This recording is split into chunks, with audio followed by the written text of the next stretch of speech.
প্রতি বছর ঈদ এলেই আনন্দের সঙ্গে আরেকটি বাস্তবতাও সামনে আসে, ঈদ যাত্রা। লাখো মানুষ প্রিয়জনের কাছে ফিরতে পথে নামেন, কিন্তু সেই পথই অনেক সময় হয়ে ওঠে দুর্ভোগ আর অনিশ্চয়তার প্রতীক। যানজট, অতিরিক্ত ভাড়া, পরিবহন সংকটের পাশাপাশি সবচেয়ে উদ্বেগজনক বিষয় হয়ে দাঁড়িয়েছে সড়ক, নৌ ও রেল দুর্ঘটনায় প্রাণহানি। পরিসংখ্যান বলছে প্রতি বছরই ঈদের এই সময়টায় শত শত মানুষ প্রাণ হারাচ্ছেন। আর এবারের ঈদেও ঘটেছে একের পর এক মর্মান্তিক দুর্ঘটনা। সদরঘাট, কুমিল্লা, দৌলতদিয়া যেন আমাদের নাড়িয়ে দিয়েছে। প্রশ্ন হচ্ছে, সমস্যাগুলো তো নতুন নয়, কারণগুলো আমাদের অজানা নয়। পুলিশ সদর দপ্তরে 2024 সালের রিসার্চ, প্ল্যানিং অ্যান্ড ইনোভেশন বিভাগের গবেষণায় দেখা গেছে প্রায় 42% দুর্ঘটনার কারণ বেপরোয়া গাড়ি চালানো, আর চালকেরা বলছেন দীর্ঘ সময়ে ড্রাইভিংয়ের ক্লান্তির কথা। একই সঙ্গে দেশে বিদ্যমান সড়ক পরিবহন আইন 2018-এর 105 ধারায় শাস্তির বিধান থাকলেও বাস্তবে তার কার্যকর প্রয়োগ খুবই কম চোখে পড়ে। তবুও কেন এই মৃত্যুর মিছিল থামছে না? দুর্ঘটনার পর কিছুদিন তৎপরতা দেখা গেল, কেন আবার সব আগের জায়গায় ফিরে যায়? উন্নয়ন হচ্ছে, সড়ক বাড়ছে, কিন্তু নিরাপত্তা কি ততটাই বাড়ছে? কোথায় আটকে যাচ্ছে আইন, ব্যবস্থাপনা আর বাস্তবায়ন? সমাধানটা আসলে কোথায়?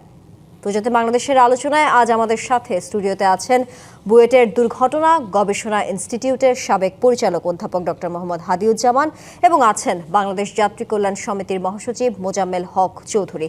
দুজনকেই আজকে প্রজাতি বাংলাদেশে আমন্ত্রণ জানাচ্ছি। মোজাম্মেল হক চৌধুরী, আপনাকে দিয়ে শুরু করতে চাই। ঈদযাত্রায় একই ধরনের দুর্ঘটনা, প্রতিবারই একই ধরনের কারণ এবং একই ধরনের শোকের পুনরাবৃত্তি, কিন্তু বাস্তবে আমরা দেখি দুর্ঘটনার পর বেশ কিছুদিন তৎপরতা দেখা গেল, পরে আবার সব আগের অবস্থানে ফিরে যায়।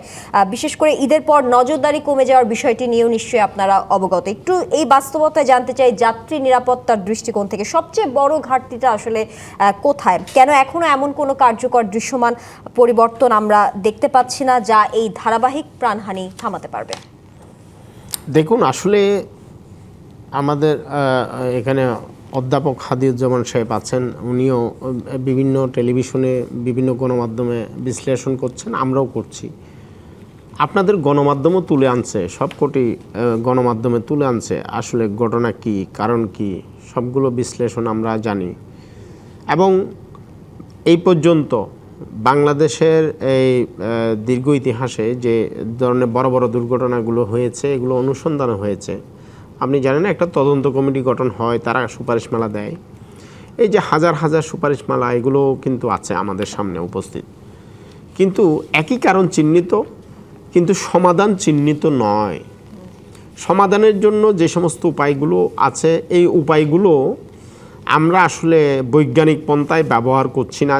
যেখান থেকে আন্তর্জাতিক বিশ্বের দেশগুলো, বিভিন্ন উন্নত রাষ্ট্রগুলো দুর্ঘটনা এবং প্রাণহানি কমানোর জন্য যে সমস্ত ঔষধ ব্যবহার করেছেন, মলম ব্যবহার করেছেন, সেটার দ্বারা কাছেও কিন্তু বাংলাদেশ নেই। প্রকান্তরে বাংলাদেশের আমরা দেখেছি রাজনৈতিক বক্তব্য বিবৃতি দিয়ে কোনো রকমে সময়টা পার করা, এই ধরনের কালচার দেখেছি গত 15 বছর। এই যে কালচার, এখান থেকে কিন্তু আমরা এখন বেরিয়ে আসব এমনটি আশা করি। নতুন সরকারের কাছে আমাদের প্রত্যাশা কিন্তু এটি। কিন্তু এখানে পুরনো ধ্যান ধারণার যে কার্যক্রমগুলো ছিল, হয়েছে সড়ক দুর্ঘটনা কমানোর জন্য, আমরা বারবার দাবি করেছি এই কাজগুলো আমরা একটু অডিট করে দেখি, এই কাজগুলো থেকে আসলে আমরা কি, আমাদের লক্ষ্যমাত্রা কি ছিল, এই লক্ষ্যমাত্রা আমরা কতটুকু অর্জন করেছি। এটা না করে বিগত সময়ে আমরা দেখেছি, আমরা যে সড়ক দুর্ঘটনার প্রতিবেদন প্রকাশ করি, এই প্রতিবেদনটা সঠিক আছে কিনা এটা নিয়ে ব্যস্ত থাকতেন সরকার। আমরা যদি আপনাকে একটু বলি, আপনার এই স্টুডিওতে আসা পর্যন্ত আমার কাছে অর্থাৎ যাত্রী কল্যাণ সমিতির যে সড়ক দুর্ঘটনা মনিটরিং টিমের রিপোর্ট আছে, এই রিপোর্টে আমরা 14 মার্চ থেকে ঈদযাত্রাকে হিসেব করছি। 14 মার্চ থেকে আপনার স্টুডিওতে ঢোকা পর্যন্ত 304টি সড়ক দুর্ঘটনা, 309 জনের প্রাণহানি এবং 902 জন আহত হওয়ার খবর আমরা পেয়েছি। এটি আমি মনে করি সারা বাংলাদেশে সংঘটিত ঘটনার 10 থেকে 15%, বড়জোর 20% হতে পারে। ঘটনার 80% হারিয়ে গেছে, এই মধ্যেই কালের গর্ভে হারিয়ে যাচ্ছে। এটা যদি আপনাকে বলি, একই সময়ে অর্থাৎ 14 মার্চ থেকে এখন পর্যন্ত ঢাকার একটি হাসপাতাল, শুধু পঙ্গু হাসপাতালে 2011 জন রোগী হাত পা ভেঙে ভর্তি হয়েছে। তবে এইবার একটা ডাইমেনশন চেঞ্জ হয়েছে, যেটা আমি দেখতে পাচ্ছি সেটা হলো যে আগে দেখতাম যেটা ভর্তি হতেন তার প্রায় 80% থাকতো, 50% থাকতো মোটরসাইকেল আরোহী। এবার পঙ্গু হাসপাতালের তথ্য আমরা পাচ্ছি 261 জন হলো মোটরসাইকেল আরোহী এই 2011 জনের মধ্যে, 752 জন হলো ব্যাটারি চালিত অটোরিকশা। কিন্তু আমাদের অনুসন্ধান বলছে জ্বালানি সংকটের কারণে যারা প্রাইভেট কার ব্যবহার করতে পারেনি, অটো ব্যবহার করেছে, তারা এই অ্যাক্সিডেন্টের শিকার হয়েছে। অর্থাৎ এই কারণে অ্যাক্সিডেন্টটা বেড়েছে। অর্থাৎ আমরা কারণগুলো পাচ্ছি, কিন্তু জি, এই কারণগুলো সমাধানের উপায়গুলো আমাদের জানা, কিন্তু আমরা সঠিক জায়গায় সঠিক মলম লাগাচ্ছি না। আমরা যেই কাজগুলো করছি এগুলো গতানুগতিকভাবে করছি। আমরা প্রাক্তন সড়ক মন্ত্রীকে দেখতাম, উনি লিফলেট নিয়ে নিয়ে বাস ড্রাইভারদের দিতেন। মন্ত্রীর লিফলেট দেওয়া তার মধ্য দিয়ে দুর্ঘটনা কমে এমনটি আমি জানি না, কিন্তু মলমটা আসলে কোথায় তাহলে লাগানো হচ্ছে? কারণ আইনের প্রয়োগও আমরা খুব বেশি একটা দেখতে পাচ্ছি না, আইনের বাস্তবায়ন দেখতে পাচ্ছি না। যেখানে আমাদের বাংলাদেশের যে সড়ক পরিবহন আইন 2018-র 105 ধারায় যে আইন বলা আছে, সেই আইনের প্রসঙ্গে আপনার কাছে আসবো। একটু যেতে চাই অধ্যাপক ডক্টর মোহাম্মদ হাদিউজ্জামান আপনার কাছে। যেমনটা আলোচনা করছিলাম, সড়ক, নৌ এবং রেল, এই 3 খাতেই ঝুঁকি খুবই স্পষ্ট। এবং যেমন জনাব মোজাম্মেল হক চৌধুরীর সাথেও বলছিলাম যে বিভিন্ন গবেষণাতে উঠে আসে বেপরোয়া গতি কিংবা ক্লান্ত চালক, অবকাঠামোগত দুর্বলতা। তারপরও বাস্তবতায় খুব বেশি একটা পরিবর্তন আমরা দেখি না। একজন যোগাযোগ বিশেষজ্ঞ হিসেবে আপনার কাছে জানতে চাই, এই বিষয়টি বা এই সমস্যাগুলো কি মূলত ব্যবস্থাপনার ঘাটতি, নাকি আমাদের পুরো পরিবহন যে ব্যবস্থা সেখানে কোনো কাঠামোগত দুর্বলতা রয়ে গেছে, যার কারণে কি এই মৃত্যুর মিছিল থামানো সম্ভব কোনোভাবে হচ্ছে না? জি, অসংখ্য ধন্যবাদ আপনাকে। যে কারণগুলি আপনি শুরুতে বলছিলেন যে বেপরোয়া গতি, মাত্রাকৃত গতি, আমি আসলে একটু অন্যভাবে বিশ্লেষণ করতে চাই। আসলে আমরা দুর্ঘটনা কমানোর যে চেষ্টা করছি মূলত আসলে উপসর্গের উপর ভিত্তি করে, সিমটম দেখে আমরা কথা বলছি। এই যে মাত্রাকৃত গতি বা বেপরোয়া গতি, এটা আসলে সিমটম, এটা আসলে রুট কজ না। কেন একজন চালক আসলে বেপরোয়া, কেন সে বেশি ট্রিপ নেয়? এই যে আপনি বললেন চালক ক্লান্ত এবং সে বিশ্রামটা নিচ্ছে আসলে স্টিয়ারিংয়ে বসে। আমরা এমনও দেখেছি যানজট দীর্ঘ হয়ে গেছে, কারণ যানজটের মধ্যে চালক ঘুমিয়ে পড়েছে। তাহলে চালক কেন আসলে বাসের স্টিয়ারিংয়ে বসে ঘুমিয়ে পড়ছে, এটা কিন্তু বুঝতে হবে। আমরা উপসর্গ দেখছি যে ঘুমিয়ে পড়ছে, গতি বেশি। দেখেন, আসলে আমরা এই যে হাজার হাজার কোটি টাকা বিনিয়োগ করে সড়ক, মহাসড়ক তৈরি করলাম, কেন তৈরি করেছি? মূলত গতি বাড়ানোর জন্য। সারা বিশ্ব গতির পিছনে ছুটছে। আপনি গতি না বাড়াতে পারলে আপনার দেশের অর্থনীতির গতি বাড়বে কেমনে? আপনি দোষ দিচ্ছেন গতিকে, যে গতির কারণে দুর্ঘটনা হয়েছে। সমস্যাটা হলো আমরা গতি বাড়ানোর চেষ্টা করেছি, কিন্তু আমাদের আসলে পলিসিগত ভুল হয়ে গেছে। কারণ সড়কে যত উচ্ছৃঙ্খল বিশৃঙ্খল উপকরণ আছে সব কিছু রেখে আপনি গতি বাড়ানোর চেষ্টা করছেন। এই যে আমরা জানি যে ব্যাটারি রিক্সা ক্যান্সারের মতন সড়ক, মহাসড়কে যেভাবে ছড়িয়ে গেছে, এই লক্কর চক্কর বাস, ঈদ যাত্রায় আমরা সবসময় যেটা দেখি যে আপনি গায়ে গতরে বাসগুলিকে ঠিক করে কসমেটিক লাগিয়ে দূরপাল্লায় পাঠিয়ে দিচ্ছেন, এবং যে চালক সে মূলত আসলে শহরের চালক, সে দূরপাল্লার চালক না, সেও দূরপাল্লায় চলে যাচ্ছে, যার আসলে দক্ষতাও নাই, অভিজ্ঞতা নেই দূরপাল্লায় যাওয়ার। তা আপনি সড়ক মহাসড়কের গতি বাড়ানোর জন্য বিনিয়োগ করছেন, এক্সপ্রেসওয়ে বানাচ্ছেন, ফ্লাইওভার বানাচ্ছেন, কিন্তু সড়কের ঝুঁকি তো আপনি কমানোর কোনো নীতি নিচ্ছেন না। সমস্যাটা ওই জায়গায়। বুঝতে হবে যে আমাদের সড়কের রোগটা কোথায়, আপনাকে মূল্যায়ন করতে হবে। আমি যেভাবে মূল্যায়ন করব, আসলে আমাদের পরিবহন খাতের মূল রোগটা হচ্ছে আসলে রাজনৈতিক, এটা কোনো টেকনিক্যাল সমস্যা না। এই যে আমরা অটোরিকশা নিয়ন্ত্রণ করতে পারছি না, বা রুট পারমিটবিহীন যানবাহন আপনি সড়ক থেকে সরাতে পারছেন না, দুর্ঘটনা হলেই দেখবেন চালকের উপযুক্ত ড্রাইভিং লাইসেন্স নাই। এটা দুর্ঘটনা ঘটার পরে কিন্তু আমরা জানি, আগে কিন্তু আমরা জানতে পারবেন না।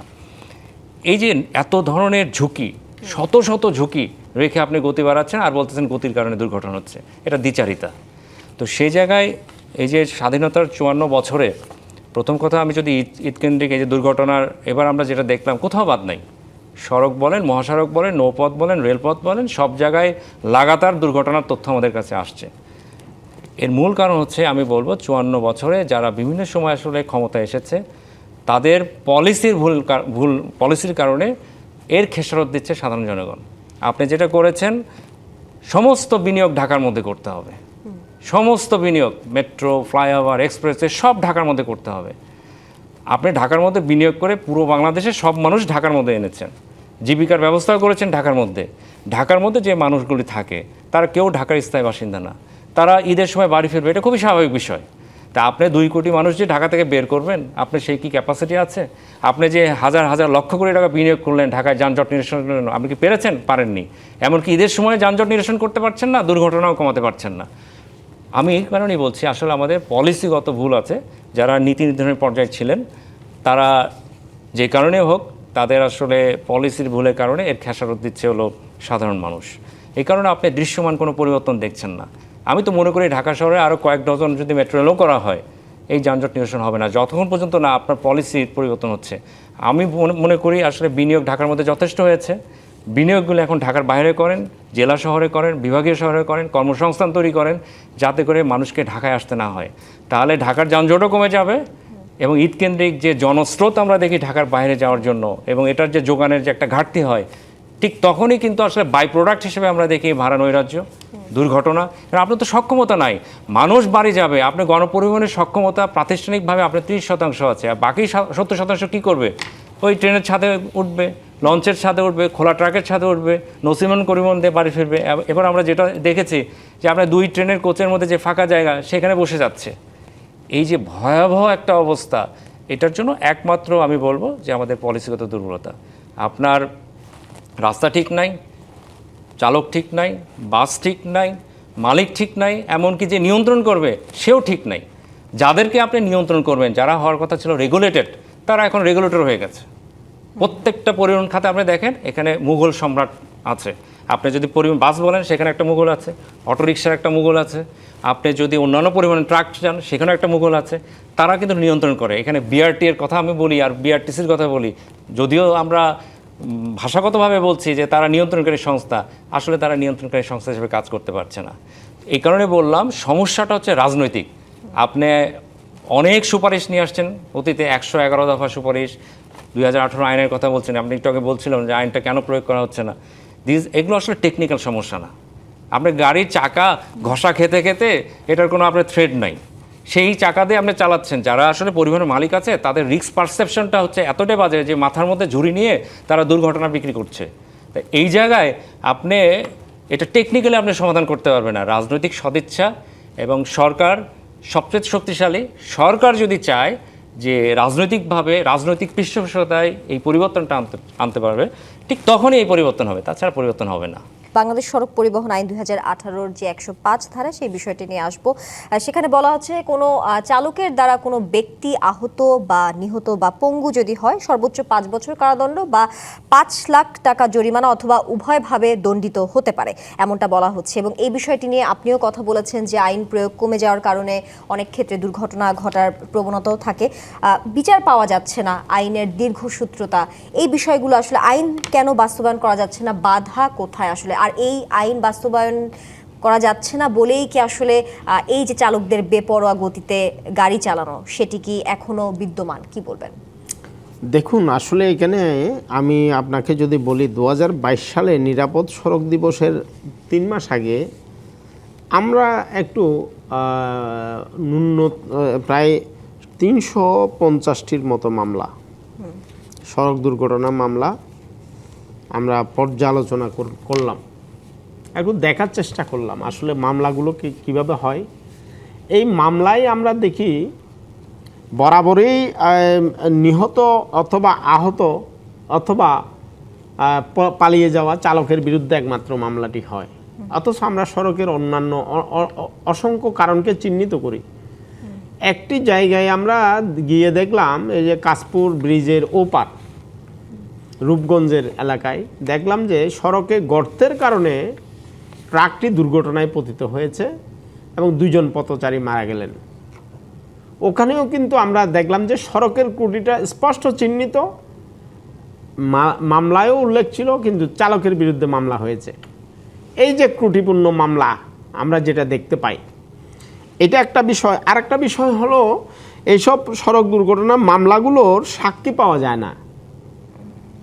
ফলে আমরা দেখেছি, আমার যে অভিজ্ঞতা দীর্ঘ, আমার এই যে প্রায় 2 দশকের বেশি সময় ধরে আমি এই আন্দোলন সংগ্রামের সাথে জড়িত, মানুষের অধিকারের কথা বলছি, এই সময়ে আমার জানা মতে বাংলাদেশে যে হাজার হাজার দুর্ঘটনার মামলা হচ্ছে, তার মধ্যে আমার জানা মতে 3 থেকে 4টি মামলার আমরা রায় পেয়েছি, কিন্তু বাস্তবায়ন এখনো হয়নি।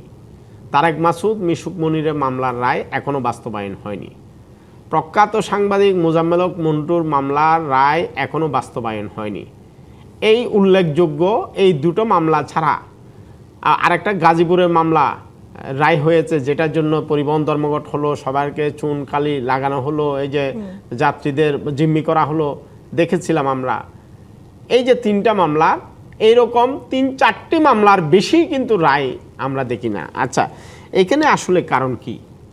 কারণগুলো যদি আমরা বিশ্লেষণ করতে যাই, আমরা বলি মালিকরা মাফিয়া, শ্রমিকরা মাফিয়া।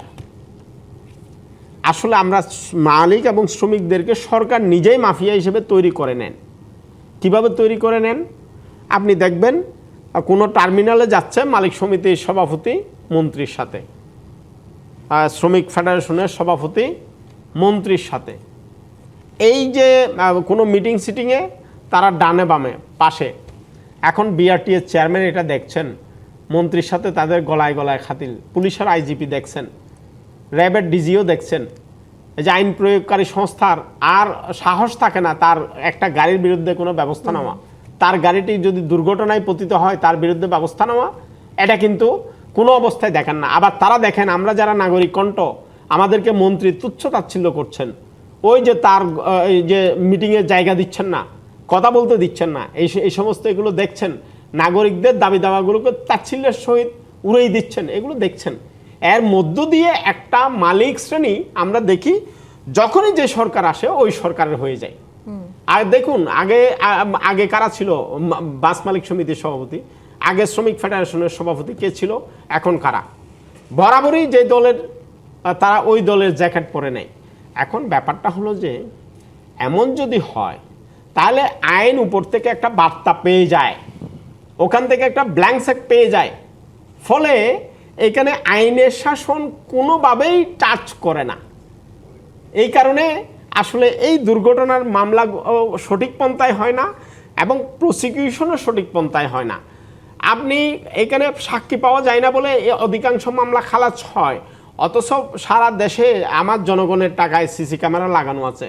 এই সিসি ক্যামেরাকে মামলার আলামত হিসেবে বিবেচনায় নেওয়া হয় না, প্রকৃত কারণগুলোকে মামলার ফ্যাক্ট ফাইন্ডিংয়ের মধ্যে আনা হয় না। এই কারণে আসলে আমরা দেখতে পাই, সড়কে যে ধরনের প্রসিকিউশনগুলো হচ্ছে তার অধিকাংশই কিন্তু জনগণের উপর অন্যায়ভাবে চাপিয়ে দেওয়া হচ্ছে। সঠিক তদন্ত রিপোর্ট, সঠিক তদন্ত ব্যবস্থাপনা, সঠিক কাঠামোগত সংস্কার এইখানে আমরা দাবি করেছিলাম, কিন্তু অন্তর্বর্তী সরকারের সময়ও হয়নি। আশা করি এই সরকার করবে। জি, নিশ্চয়ই সেই প্রত্যাশা আছে আমাদের।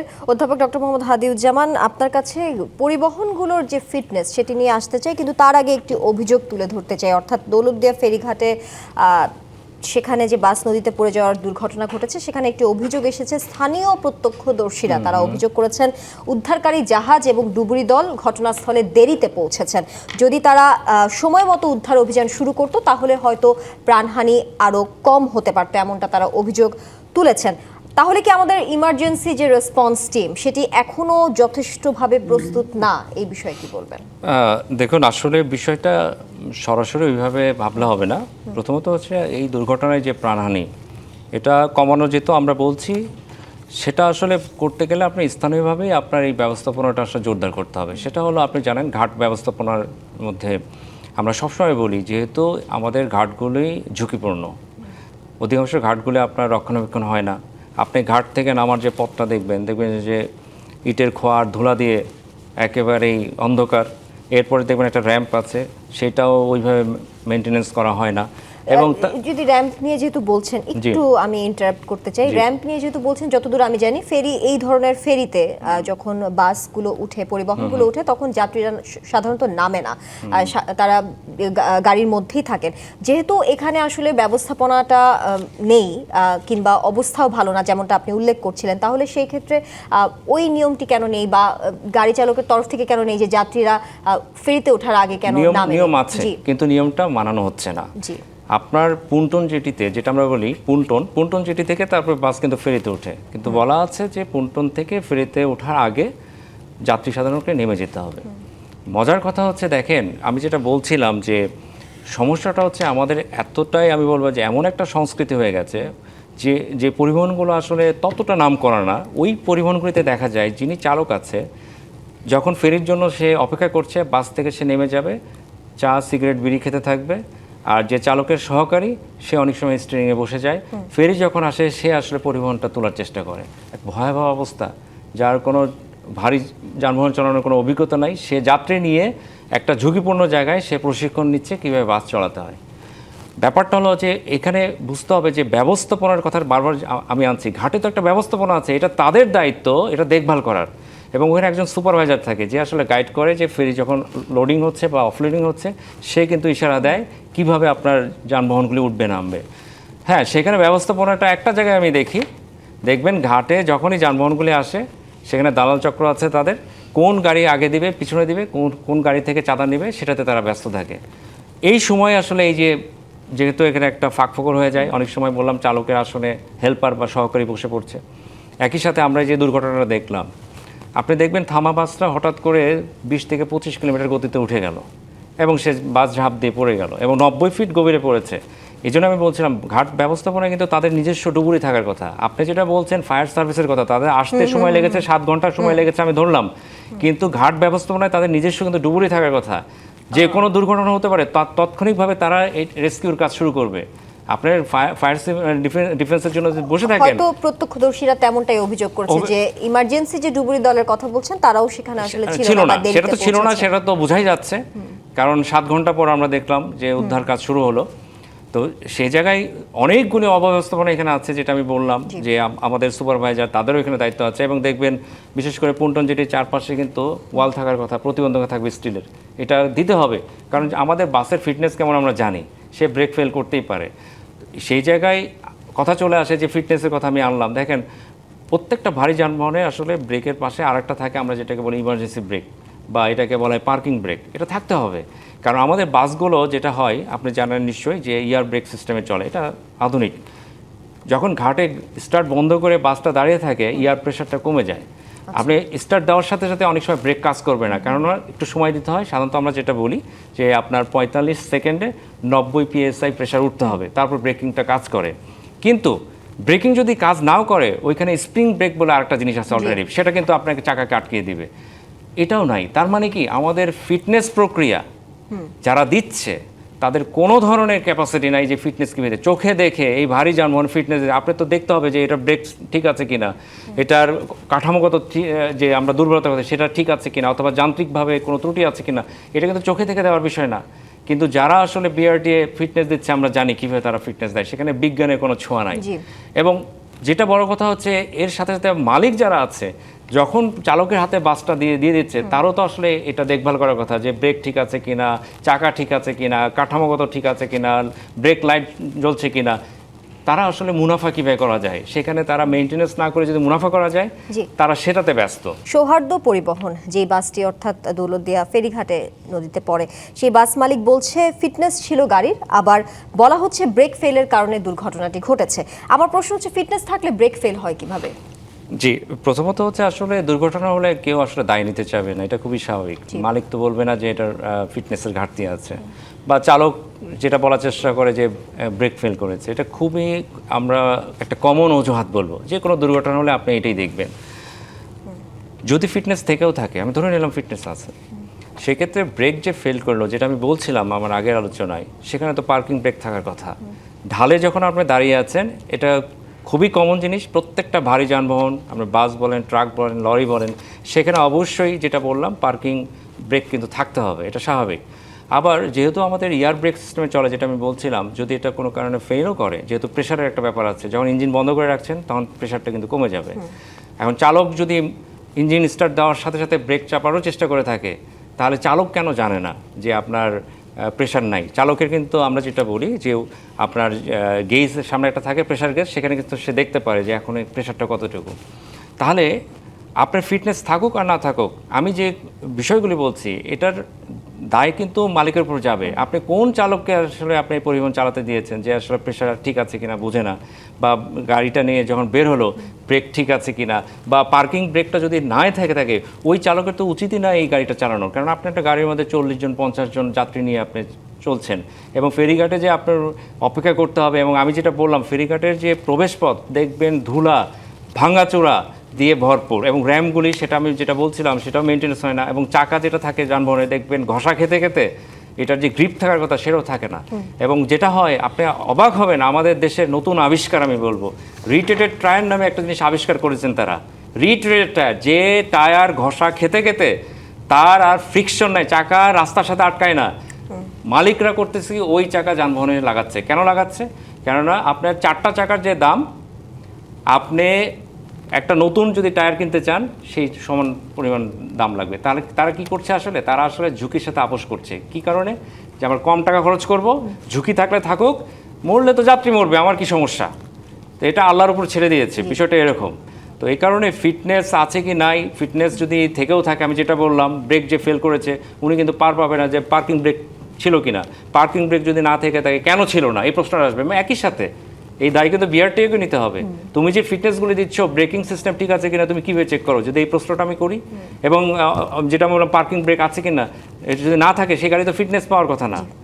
এই জিনিসগুলি আসলে কি আমি বলবো যে আপনি শুরুতেই যেটা বলছিলেন, আসলে কাঠামোগত অনেক দুর্বলতা আছে এখানে শত শত ঝুঁকি।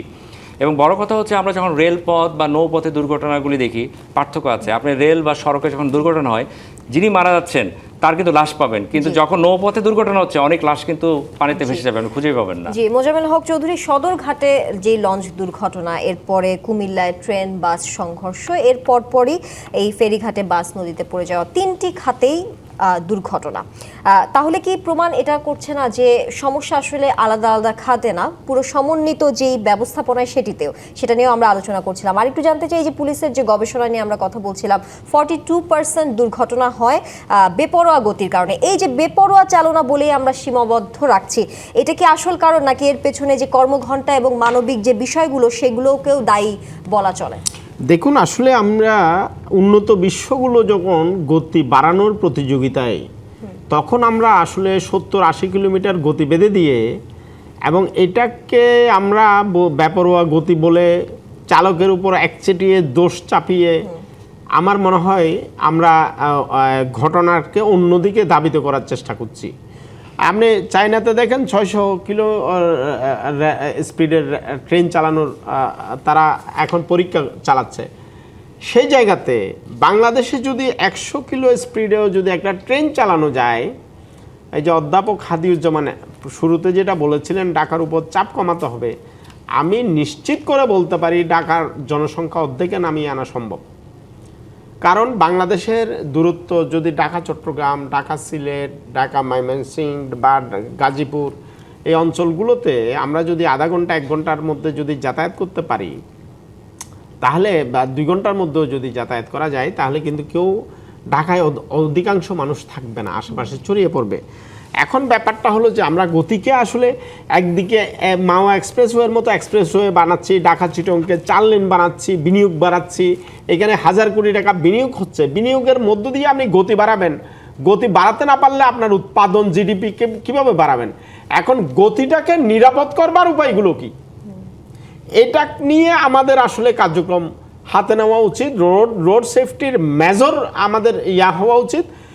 একটা রোড অন্তত আমি মাননীয় প্রধানমন্ত্রীর কাছে আপনার মাধ্যমে অনুরোধ রাখবো, উনি যে সমস্ত কর্মকাণ্ডগুলো ওনার এই 1 মাসের কর্মপরিকল্পনা নিয়েছেন, প্রত্যেকটা জনবান্ধব এবং বাস্তবধর্মী, ওনাকে আমি অনুরোধ করব অন্তত আমাদেরকে একটা রাস্তা, ঢাকা চিটাগং হতে পারে, এটা ঢাকা সিলেটও হতে পারে, বা ঢাকা ময়মনসিংহ হতে পারে, অনলি 1 রোড আপনি রোড সেফটিতে স্টার মানের বানিয়ে দেন। এটার জন্য আসলে আন্তর্জাতিক বিশ্ব কিভাবে করেছে, যে সমস্ত দেশ একেবারে দুর্ঘটনায় জিরো টলারেন্সে চলে এসছে, তাদের নীতি এবং প্রযুক্তিগুলোকে এখানে ব্যবহার করেন। তার মধ্য দিয়ে আমরা যদি একটা রোডকে উদাহরণ বানাতে পারি, তাহলে আস্তে আস্তে আমরা ওইটাকে অনুসরণ করে অন্তত আগাতে পারি।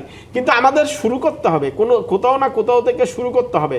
আমরা বিগত সরকারের সময় দেখেছি, উনি মনে করতেন হয়তো এর পরের বার উনি আর মন্ত্রী হবেন না, এইভাবে হতে হতে উনি 4 বারের মন্ত্রী হয়েছিলেন। কিন্তু উনি বারবার আশ্বাস দিয়েছিলেন এটা করা হবে, এটা করা হবে, এই করা হবে, সেই করা হবে। কিন্তু উনি মালিকদের কবজায় ঢুকে পড়েছিলেন। সেই কারণে মালিকদের সন্তুষ্ট করতে গিয়ে, শ্রমিক নেতাদের সন্তুষ্ট করতে গিয়ে দেশের জনগণের জন্য ব্যাপকত্বে কিছু করতে পারেননি। আমি মনে করব নতুন সড়ক পরিবহন মন্ত্রী এখান থেকে বেরিয়ে আসবেন, জনগণকে কিছু শান্তি এবং স্বস্তি দেওয়ার জন্য যে সমস্ত রাজনৈতিক সিদ্ধান্ত নেওয়া দরকার, মাননীয় প্রধানমন্ত্রীর পরামর্শক্রমে উনি এই কাজগুলো করবেন। এবং অতীতে আমরা সড়ক নিরাপত্তায় যে সমস্ত জায়গাগুলোতে বিনিয়োগ করেছি, এই বিনিয়োগগুলো অডিট হওয়া প্রয়োজন। বারবার আমরা দাবি করছি, এখান থেকে আমরা রেজাল্ট কি পেয়েছি। আমাদের এখানে চালক উৎপাদনের প্রক্রিয়ায় গলদ আছে। আমরা রাষ্ট্রের টাকা খরচ করে ইঞ্জিনিয়ার বানাচ্ছি, রাষ্ট্রের টাকা খরচ করে ডাক্তার বানাচ্ছি, রাষ্ট্রের টাকা খরচ করে টিচার বানাচ্ছি, কিন্তু চালক তৈরির জন্য রাষ্ট্রের কোনো উদ্যোগ নেই। রাষ্ট্রীয় উদ্যোগে চালক প্রশিক্ষণ দেওয়া উচিত। বিআরটি এর নিবন্ধিত যে সমস্ত ড্রাইভিং স্কুলগুলো, এইগুলোর সক্ষমতা বাড়ানোর জন্য সরকারের সহযোগিতা প্রয়োজন। এবং এই সমস্ত স্কুলগুলোর মধ্য দিয়ে যদি দক্ষ চালক তৈরি করা যায়, তবে আসলে এই দুর্ঘটনা কমে আসবে, এটা আমি মনে করি। জি, নিশ্চয়ই আমরাও সেই প্রত্যাশা আছে। আপনাদের দুজনকে ধন্যবাদ আজকে সময় দেওয়ার জন্য। শেষ করছি প্রতিদিন বাংলাদেশের আজকের আয়োজন। ডিবিসির সঙ্গে থাকুন।